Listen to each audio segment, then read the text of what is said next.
C'est important qu'il y ait un sentiment d'appartenance. Lise Michaud va s'occuper de l'hébergement des 71 travailleurs étrangers temporaires originaires du Mexique. Ils travailleront à l'usine des fruits de mer de l'Est du Québec. Mais sa tâche ne s'arrêtera pas là.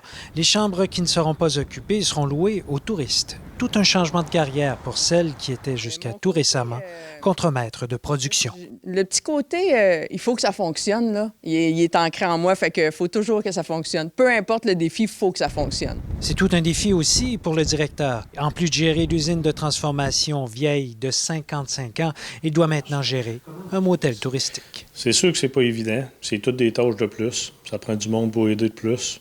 C'est toute une synchronisation.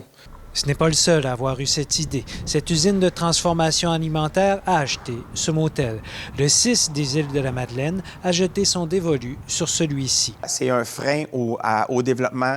Le défi du logement préoccupe le copropriétaire de la ferme Bourdage en Gaspésie. Il a adapté des roulottes de chantier pour loger ses travailleurs étrangers temporaires. Cependant, il ne sait pas où loger ses travailleurs spécialisés.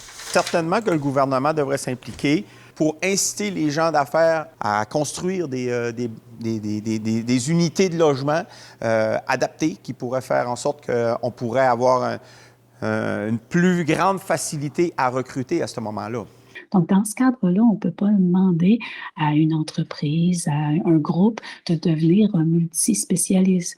Ce professeur spécialisé en développement régional craint que les entrepreneurs s'épuisent à force de mettre de l'énergie dans des activités loin de leur champ de compétences.